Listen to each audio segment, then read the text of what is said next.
coming through to host these meetings while Mataji is not around, and for your wonderful service.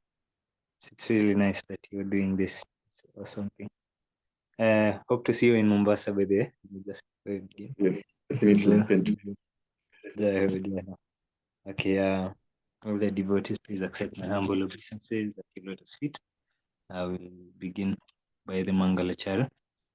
I'll just go right into it. Om Gyana Timirandasya Gyananjana Salakaya Chakshurun Militam Yena Tasmai Shri Gurave Namaha Sri Chaitanya Manoabhistam Stapitam Yena Bhutale Swayam Rupa Kadamayam Dadati Swapadantikam Vandeham Shri Guru Shri Yuta Padakamalam Shri Gurun Vaishnavamscha Shri Rupam Sagrajatam Sahagana Raghunathan Vitam Tam Sajivam Sadvaitam Savadutam Parijana Sahitam Krishna Chaitanya Devam Sri Radha Krishna Padan Sahagana Lalita Shri Visakanitamscha He Krishna Karuna Sindhu Dinabandha Jagatpate Gopesha Gopika Kanta Radha Kanta Namaste Tapta Kanchana Gaurangi Radhe Aneshwari Vishabhani Sute Devi Pranamami Hari Priya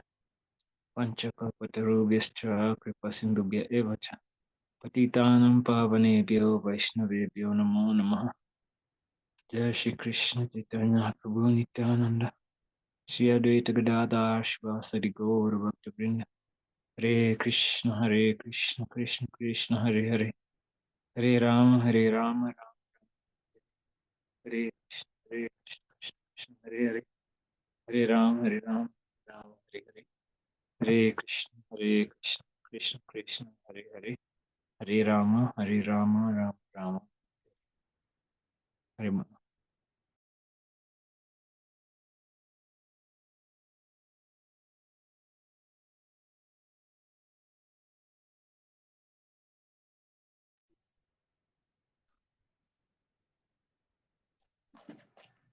Thank you very much, Prabhu, for that beautiful Mangacharana and invoking the blessings of the sages and Krishna himself. Thank you very much. Now, today, again, I'd like to welcome everyone to this forum. Those that are ready to join and those that have joined, thank you and welcome to this forum of today's Sangha. Also, those that will watch this online in future. So today we are doing the Srimad Bhagavatam, Canto 2, Chapter 8, verse 22. And our mentor today is Her Grace Radhika Kasturi Mataji. I feel like she has not yet joined. So maybe we can try to read as we wait for her to join us.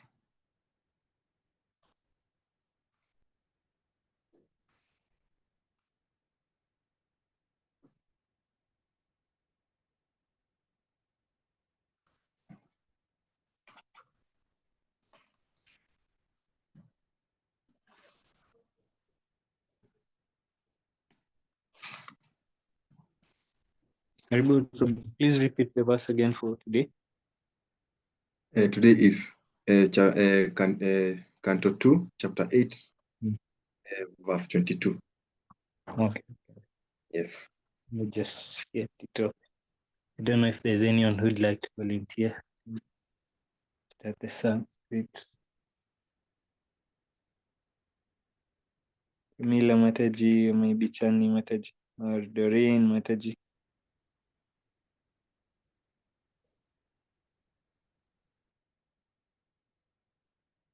Doreen Mataji, are you able to read?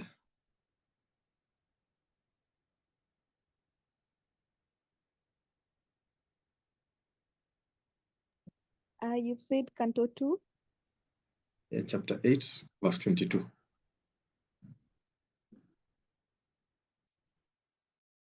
As you get the translation, let me try to read the Sanskrit as we wait for Doreen Mataji to get the verse.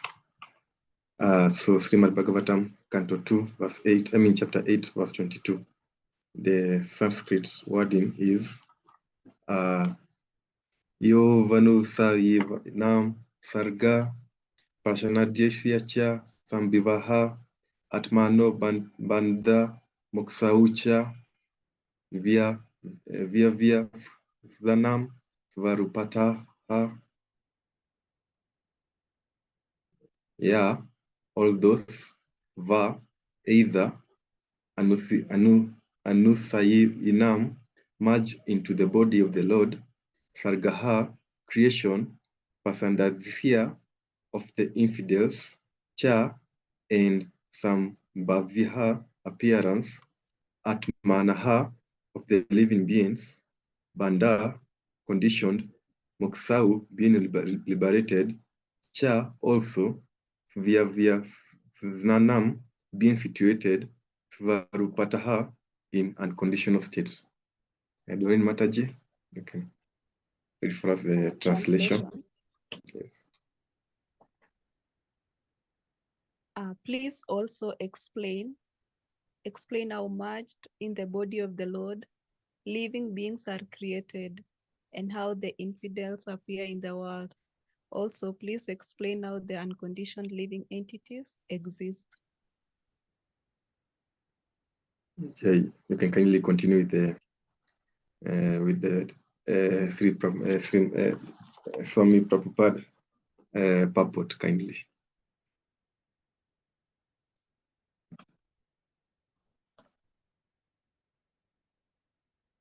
The purport.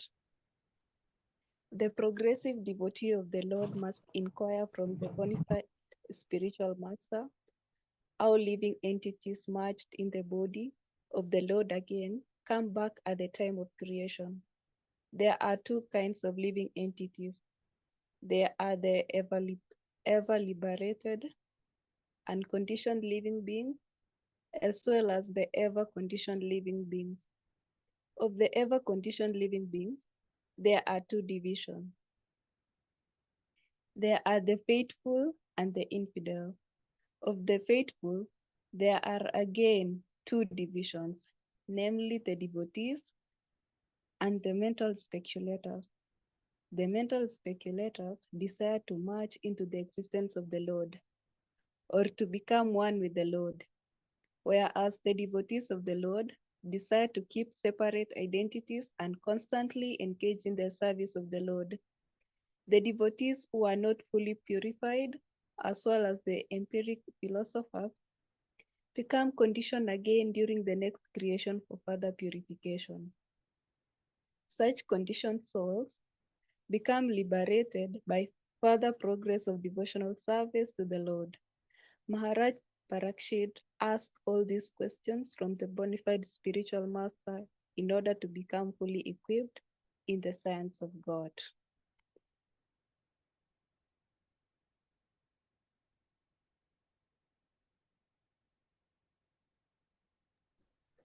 Yeah, that's Thank the you end very of the much. purport.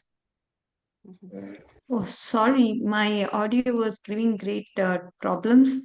Thank you for bearing with me. I'm so sorry. Um, Hare Krishna. Hare Krishna Mataji, thank you for being here with us. Hare Krishna. All right. So can we get started? Om Ajnanatimirandasya Jnananjana Shalakaya Chakshurunmilitam Yena Tasmai Shri Gurave Namaha Namo Om Vishnu Padaya Krishna Prashtaya Bhutale Srimate Bhakti Vedanta Swamin Iti Namine Namaste Saraswati Devi Gauravani Pracharine Nirbhishesha Shunyavadi Paschayata Deshatarine Jai Shri Krishna Chaitanya Prabhu Nityananda Shri Advaita Gadadara Shivasadi Gaura Bhakta Vrinda Hare Krishna Krishna Krishna Hare Hare Hare Rama Rama Rama Hare Hare. All right, dear devotees, we will get started with the today's session and let's get into the Srimad Bhagavatam 2.8.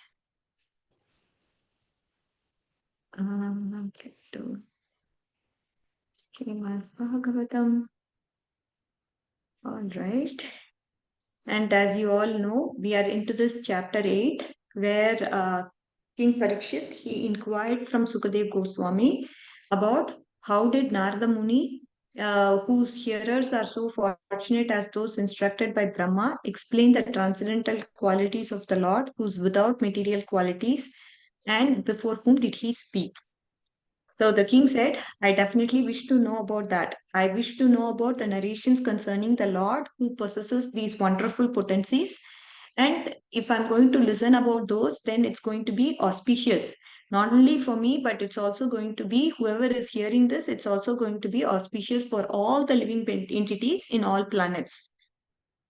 Then after that, Sukadev Goswami, he started to narrate Srimad Bhagavatam upon placing his mind on the Supersoul, Lord Krishna, and he's being free from all the material qualities, from relinquishing himself from the body. So he did not identify himself with the body when he spoke the narrations of Srimad Bhagavatam. So that is what it is. And then persons who hear Srimad Bhagavatam regularly are always taking the matter seriously. They will have Supreme Personality of Godhead manifested in the heart within a short period of time. This is what we saw. The sound incarnation of Lord Krishna enters into the heart of the self-realized devotee, sits on the lotus flower of his loving relationship. It cleanses the dust of material associations such as lust, anger, and greed, and thus it acts like autumnal rains upon pools of a muddy water. So, dear devotees, whatever you're doing now, hearing Srimad Bhagavatam and waiting patiently to hear Srimad Bhagavatam before your bedtime, what does it do? Cleanses your heart and it removes the contamination. It removes the qualities such as lust, anger, and greed. And then that is how we become pure. The more we identify with these qualities, the more we are dirty. And that is why we want to be cleansed. And how is that cleansing happening? The cleansing is happening by the hearing of Srimad Bhagavatam. If one takes it seriously and hears Srimad Bhagavatam, then these type of miracles can happen to such a person. The pure devotee of the Lord, whose heart has once been cleansed by the devotional service, never relinquishes the lotus feet of Lord Krishna, for they fully satisfy him as a traveler is satisfied at home after a troubled journey. Now, as soon as the devotee gets hold, of the Lord in the heart after being cleansed because of devotional service, he always catches hold of that lotus feet of Lord Krishna and never relinquishes from him. Why he doesn't want to leave the lotus feet of Krishna? Because it is fully satiating him. Just like our traveler, he is so satisfied at home after a long journey. He comes back home and he feels so satisfied. Like that, this devotee also feels so satisfied because he has caught hold of the lotus feet of Krishna. O learned Brahmana, the transcendental spirit soul is different from the material body. How does he acquire the body accidentally? Now, these are some of the questions that Parikshit Maharaj has, which he poses to our dear Sukadev Goswami. He's asking, so now the answers are going to come, as I told you, in the forthcoming chapters. So in 7, 8, 9, 10, 11, 12, all these he's asking, and 13, 14, 15, everything. He's asking some of the questions that were, that he had on mind. He wanted Sukadev Goswami, please describe me about duration of creation. Please describe me about duration of the ages that we have, different incarnations of the Lord in different ages. Please explain me about that. And so many questions he has. Explain me about the creation, elementary principles, what are the causes, how they develop, and the process of devotional service. Also, tell me about methods of mystic powers. So he wants to have knowledge of everything. What are the branches of the history, and what are the supplemental Puranas? What is the ultimate realization that one has to have? And then explain how the living entities merged in the body of the Lord, how the living entities are created, and explain about how conditioned living entities, how they exist, and what are the qualities they possess. All this probably we have learned in the sense, at least we know what those questions are. Now the answers are going to be given in the different cantos of Srimad Bhagavatam that we will explore.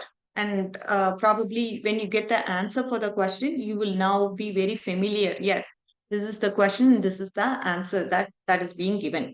And when it comes to time, creation, that's all going to be really technical. Now, today's verse is verse number 28, right? If I'm not mistaken, it's verse number, 22. Today's verse is verse number 22. Let me see. Yes. So 22, which talks about, please explain how, merged in the body of the Lord, the living entities are created and how the infidels appear in the world. Explain how the conditioned living entities exist.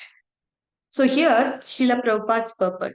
Srila Prabhupada ki jai. Hare Krishna. So now in the purport, it is being talked about that a progressive devotee of the Lord must inquire from the bona fide spiritual master how living entities are merged in the body of the Lord, again come back at the time of creation. There are two kinds of living entities.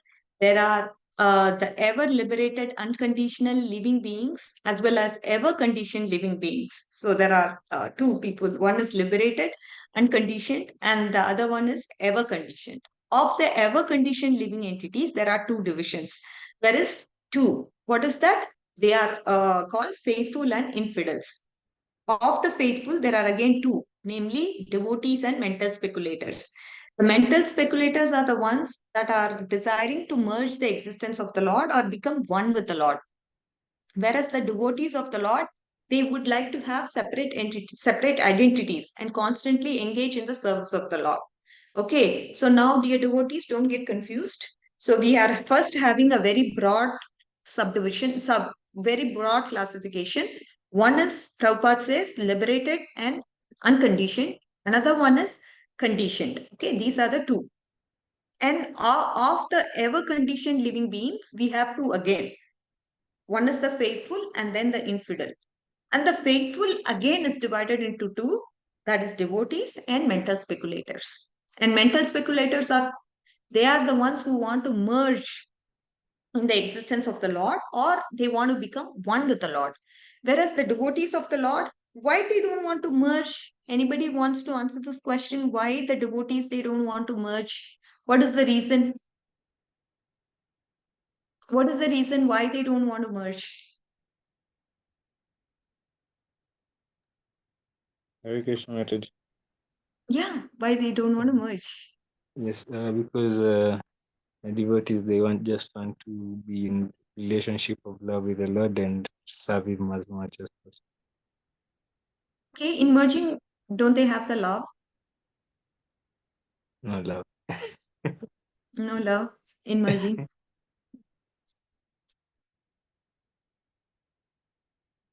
Yeah, so Prasannatma Prabhu just came very close to the answer. Yes, so what happens with the merging is, the merging means you become one with the identity of the Lord. So there is no, see, when you maintain separate identities, what happens? A relationship gets established, like Prasannatma Prabhu said.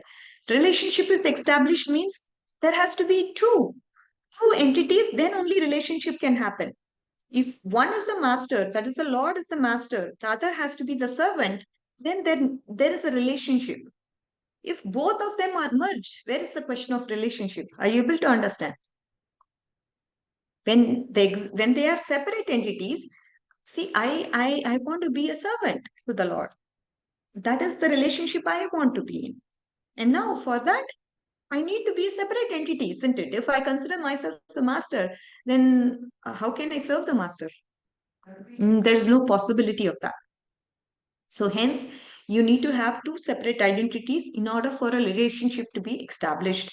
In this case, we are talking about a master-servant relationship where a devotee would like to serve the Lord, right? And that is when when you have two separate entities, then only love sprouts in, because you engage in the service of the Lord. When you do service, you do it with love. So this is what is the point, dear devotees. And mental speculators are one, they desire to merge in the existence of the Lord or become one with the Lord. The devotees who are not fully purified as well as empiric philosophers become conditioned again during next creation for further purification. So the devotees who are not fully purified, they again, because in order to completely purify themselves, they have to take a birth. This is what happens with us, right?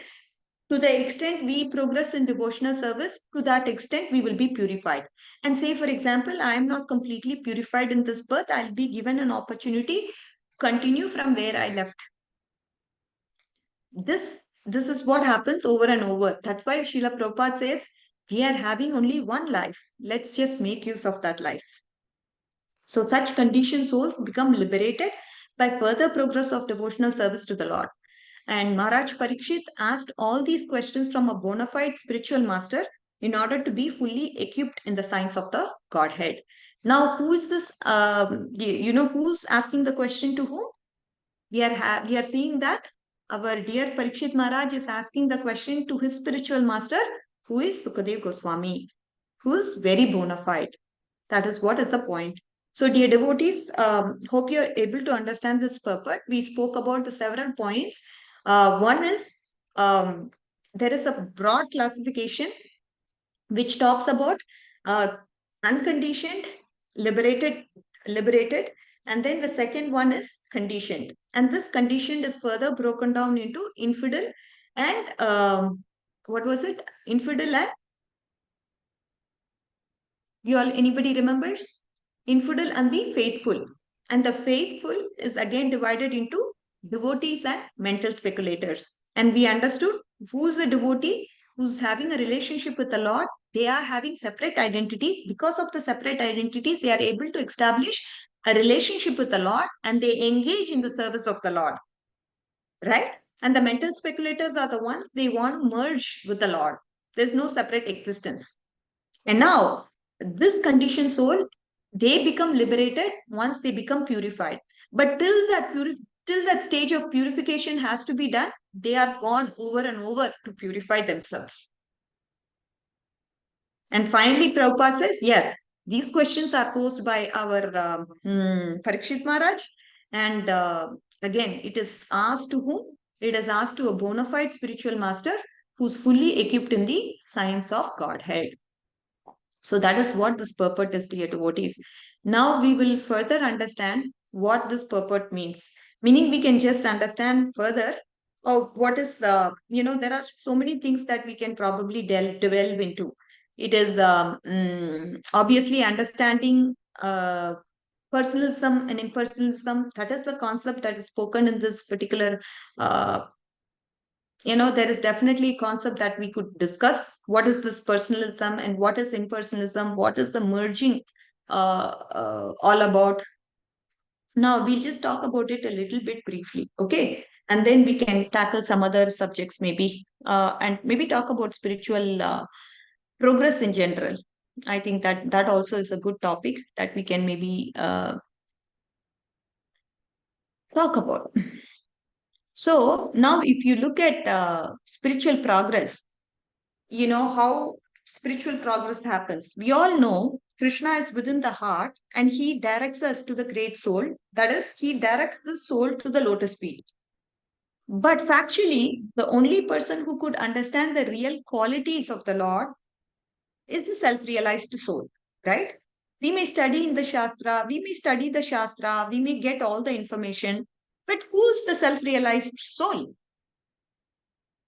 It's only by the causeless mercy of Krishna that we can ever attain the lotus feet of a great personality. It's not due to our understanding of his qualities. But if we do not try to understand the qualities of Krishna, Krishna will not take us very seriously. So therefore, it is only by the causeless mercy of Krishna that we can attain God. And it's only by the causeless mercy of the Guru, as we have spoken earlier, only a person who has love can give love, right? So it's the mercy of the Guru through which we can attain Krishna. Some people ask, so many people have so many interpretations. Oh, who's a self-realized soul? So many people, that interpretation is different. So whom to believe? Ultimately, Krishna describes that one should receive this kind of information from a parampara system of the Lord. Only through the proper channel, you should receive this information. Then only you can understand who the self-realized soul is. So, he is the source. Krishna is the source of all intelligence. And Krishna one who's seeing Krishna can understand in truth who's seeing Krishna, right? Um, mm. So the point here, dear devotees, is that we should not um, be taken aback by the contradictions, apparent contradictions that we see. If we are simply fixed in the service of the Lord, we will get the mercy of the advanced devotee, and through the mercy of the devotee, we will be able to understand what the scripture talks about.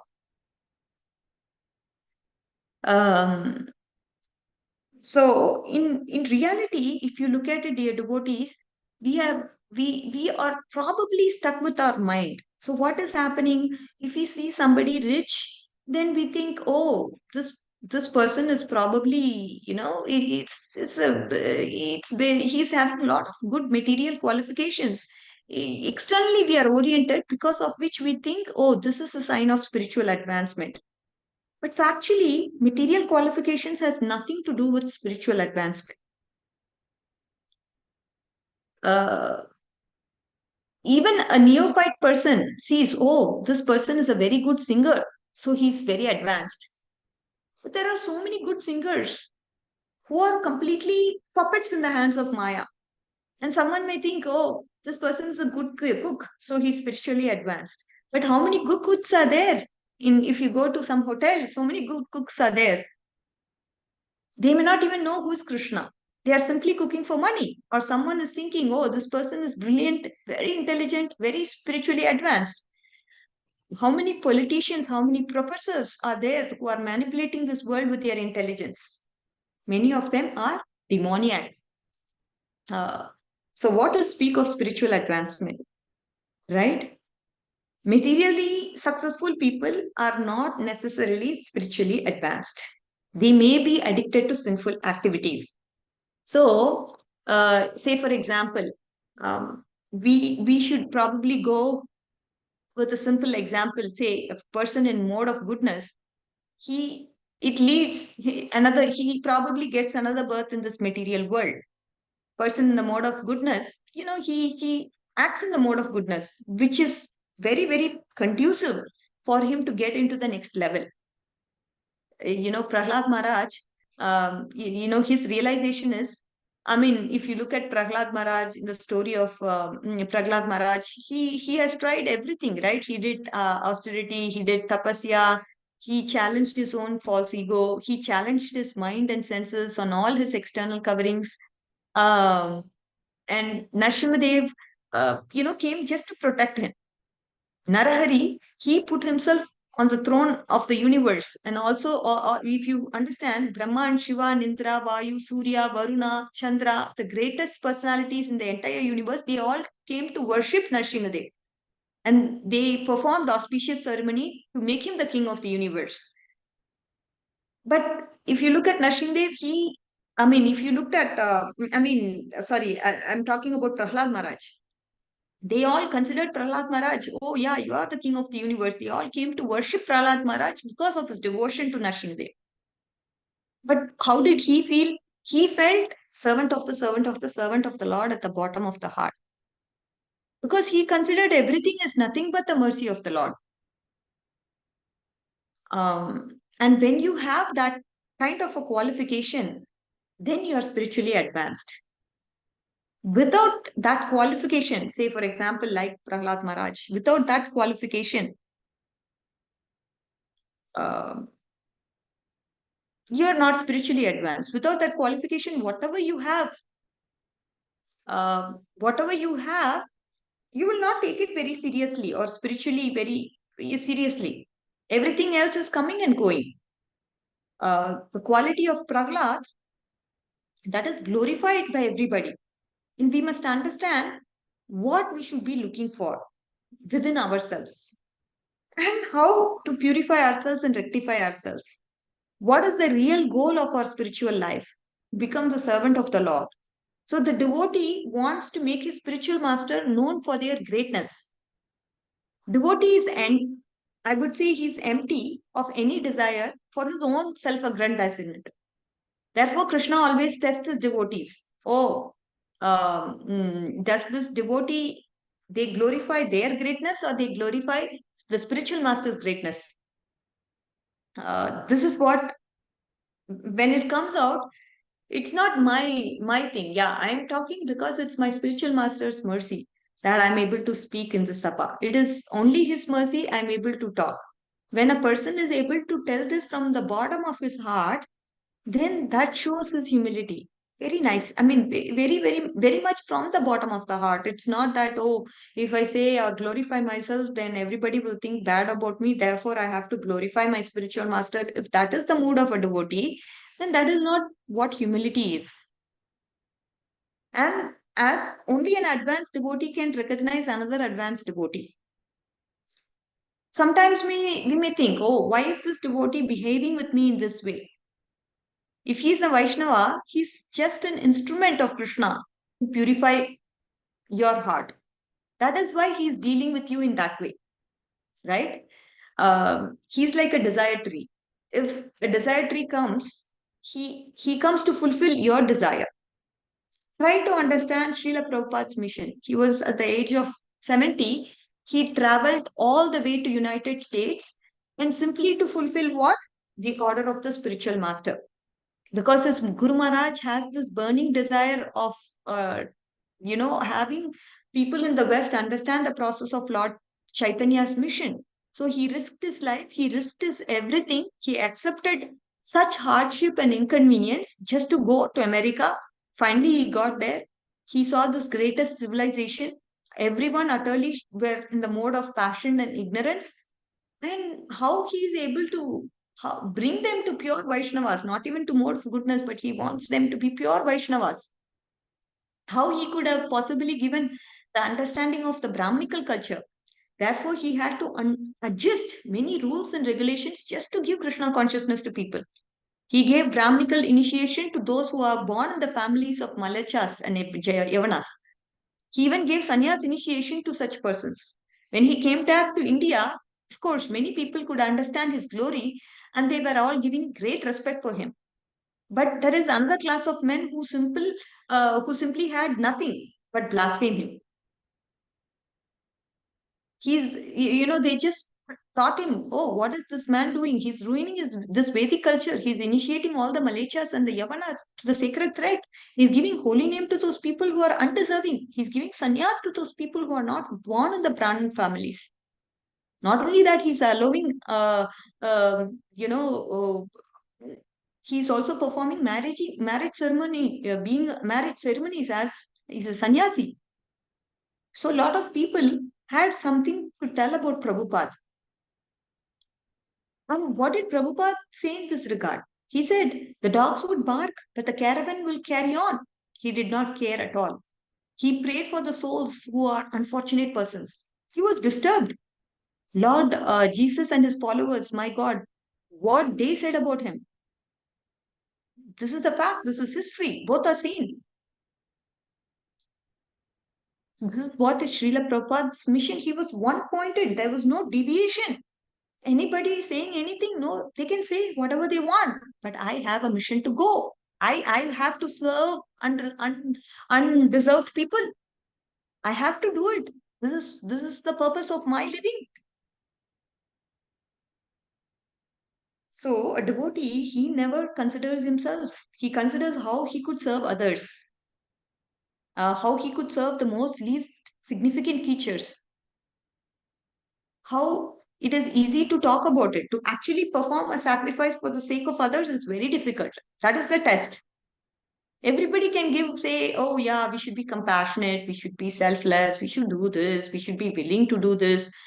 But when it actually comes that we have to do something, that time it becomes very, very hard. If you remember the story of Kurma Brahmana, due to his advanced condition of leprosy, he had uncountable worms eating away his body. Then one of the worms would fall into the ground and Kurma Brahmana would think so much compassion to that worm falling from his body. He would pick that worm with great care and placed it back in body, thinking the body is not meant for me. The body is meant for you. The body is meant for you to enjoy. So come back. This was the degree of compassion he has to the most insignificant creatures. He was willing to sacrifice his life for the worms. Right? This is the extent of humility the pure devotees can go to. I mean, humility is such a word that I can't even understand its true meaning, because people do. I mean, we see Chaitanya Charitamrita, we see, so many stories over and over. They kind of talk about devotees' glories and their humility.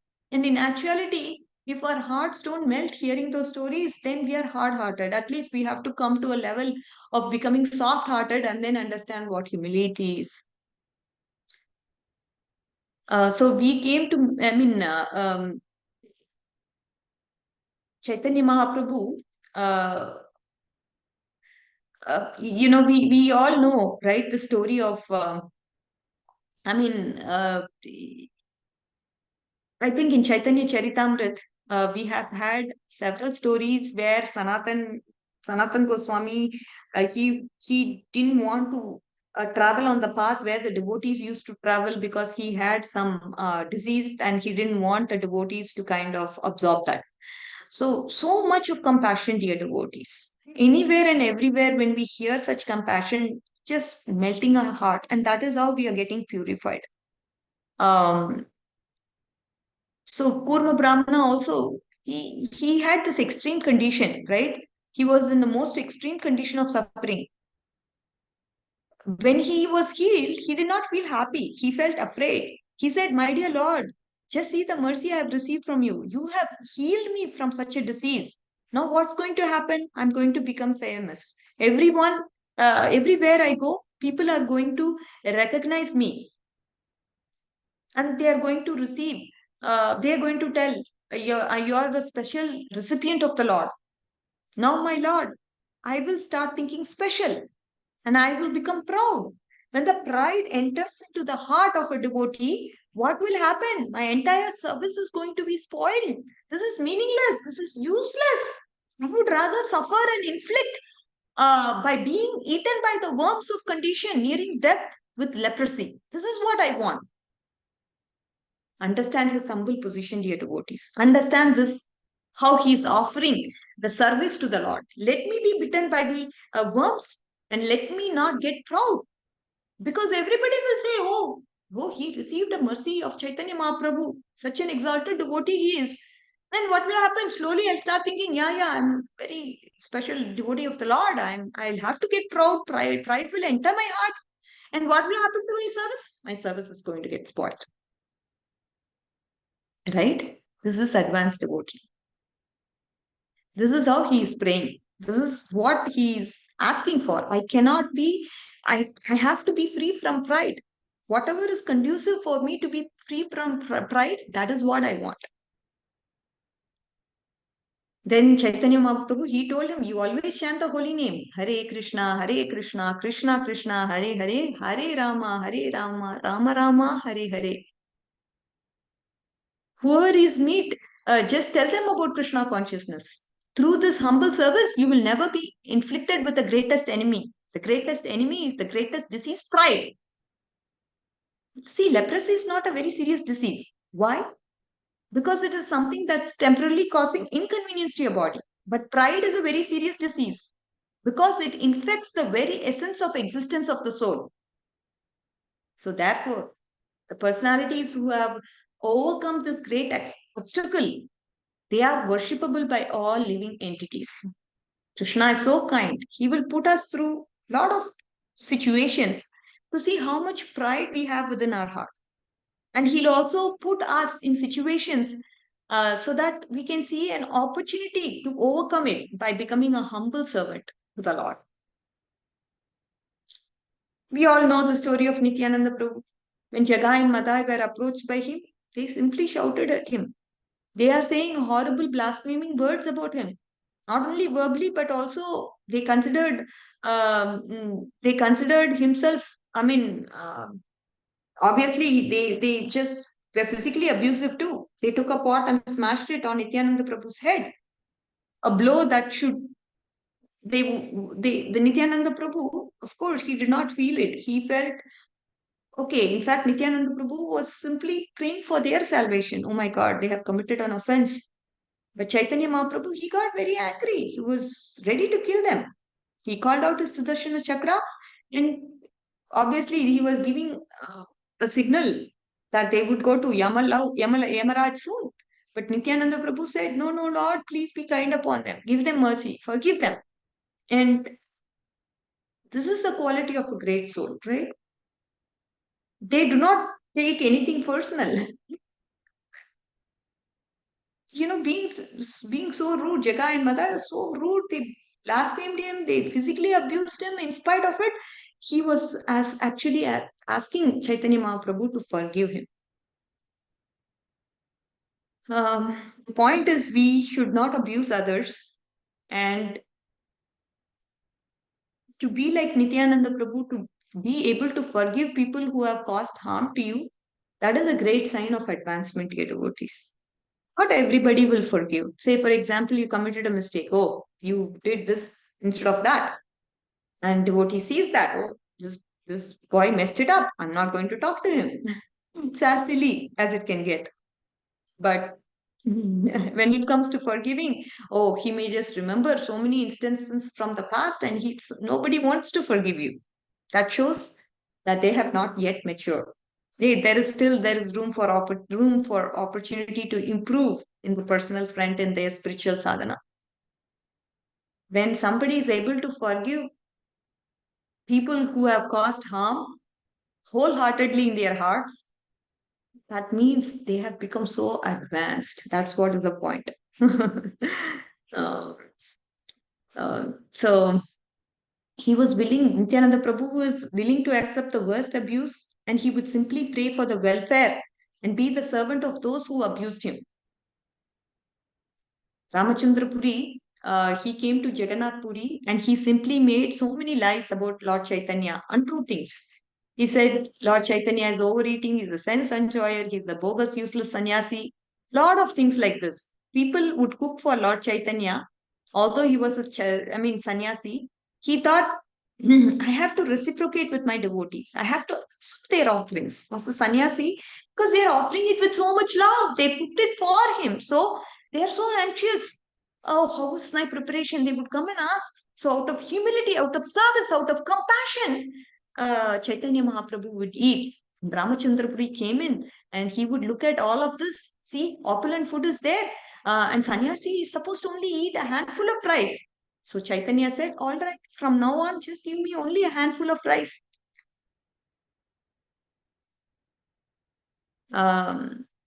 So Ramachandra Puri was basically a fault finder, right? Lord Chaitanya, his devotees, they were ready to do anything to Ramachandra Puri, even though he was a fault finder. Lord Chaitanya said, no, he's my senior, I'm his servant. He's a respectable person to me. We must offer him always respect.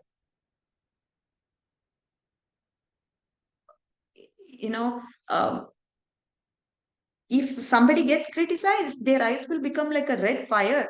But Chaitanya Mahaprabhu, he never different for himself. This is because he was in the mood of the servant of the servant of the servant of the Lord. There was no false pride. He was willing to accept all abuses. Trinadapi sunichena tarorapi sahishuna malina manadena kirtaniya sada. He taught this world absolutely. We should expect absolutely no respect from anybody. This is the most important instruction that Chaitanya Mahaprabhu has given. He wants to be more humble than a blade of grass. He wants to be more tolerant than a tree. So we have to understand that the meaning of Krishna consciousness, we have to evaluate in our own selves this real qualifications that makes service very pleasing to Krishna. This is what is important. It's the real Vaishnava is somebody, if he has these qualities of humility, if he has these qualities of Trinatapi Sunichena, he is the most advanced devotee. He's in a big position. Even though he may not be materially qualified, that is the advancement of spirituality. There's no other qualification than to please Krishna. Everything else is 0, 0, 0. Right? Zeros have no value. Whatever we have in terms of material qualifications, they are zeros. Zeros have no value. So, dear devotees, so we understood what a devotee is. A devotee is somebody who's self-realized, and what the self-realized means is to realize and be able to please Krishna in all situations. But understanding the true principle of Krishna consciousness, and being submissive to the spiritual master, following the instructions of the spiritual master, he's a true devotee. So we just talked about a few examples to kind of illustrate the point, to help us understand that who's a pure devotee. So with this, we will conclude today's session. I know my audio was giving problems. I sincerely apologize for the same, but glad I was able to at least speak a little bit of what is relevant to the purport. With this, we will end our class today, dear devotees. Vancha kalpatarubhyasya kripa sindhubhya eva cha patitanam pavanebhyo vaishnavibhyo namo namah. Ananta koti Vaishnav Vrind ki jai. Namacharya Srila Haridas Thakur ki jai. Srila Prabhupada ki jai. Gaura Bhakta Vrind ki jai. All glories to the assembled devotees. All glories to our spiritual master. So, dear devotees, one humble request is, we all know Mataji's dad and mom passed away. That is, Kritika Mataji's dad also passed away and mom also passed away. So let's pray to Lord Krishna that they reach a special abode and be of service to Krishna always. Hare Krishna. Thank you, dear devotees.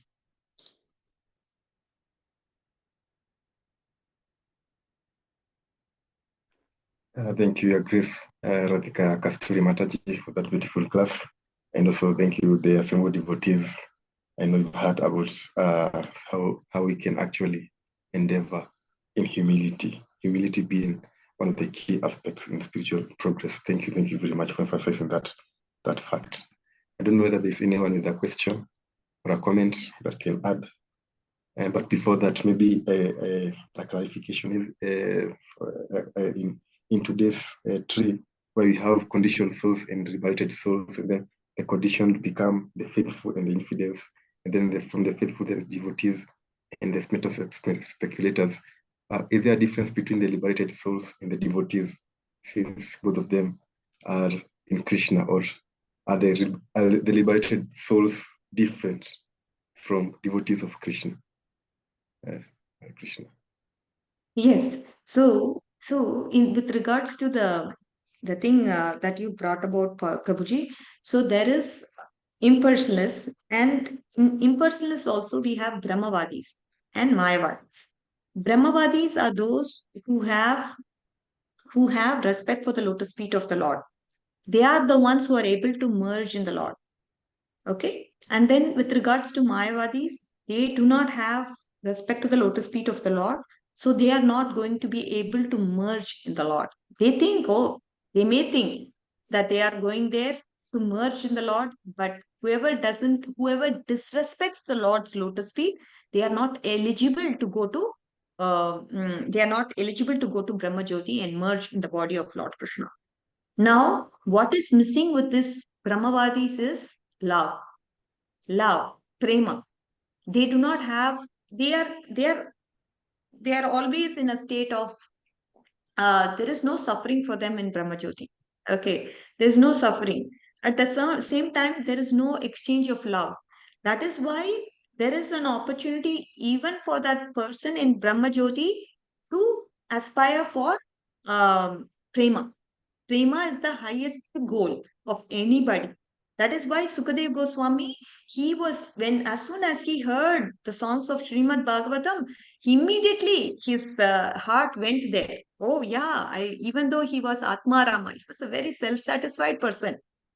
But then, hearing Krishna, understanding, the songs of Srimad Bhagavatam just captured him so much. So he wanted to understand the meaning, and that's when he started learning from his father, okay, Vedavyas about Srimad Bhagavatam, and that led him to the state of prema. So prema is the ultimate. Even those who are in Brahmajyoti, they are still missing the relationship with Krishna. That can be got only when we advance in devotional service. Why they are not getting any suffering, so they are satisfied in the position they are in, but the soul has a tendency to serve. That service attitude is not seen with the people in Brahmajyoti, who are merged in the body of the Lord. So that eventually, if some devotee comes there in Brahmajyoti and then they give him the knowledge of Krishna consciousness, then there is a chance for them to become a devotee and get prema and further progress in the path of devotional service. Hope that helps, Prabhuji. Yes, thank you very much. Hare.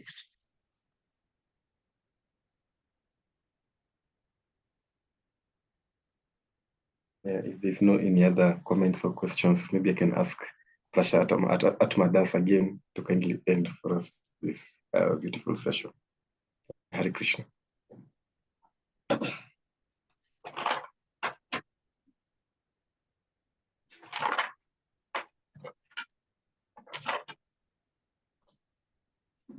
And maybe it's not around, maybe I can ask the assembled devotees to kindly unmute, and we chant one round of the Mahamantra in glorification of today's mentor, Her Grace Kasturi Mataji, for her very beautiful class on achieving spiritual mercy through humility. So kindly can unmute and do one round of the Mahamantra. Hare Krishna, Hare Krishna, Krishna Krishna, Hare Hare, Hare Hare Rama, Rama, Rama Rama, Hare Ram, Hare Hare. Thank you very much. All glories to the assembled devotees, all glories to spiritual master, Guru Maharaj. Hare Krishna. Thank you to your devotees. Thank you, Prabhuji. We will see you in the next class. Hare Krishna.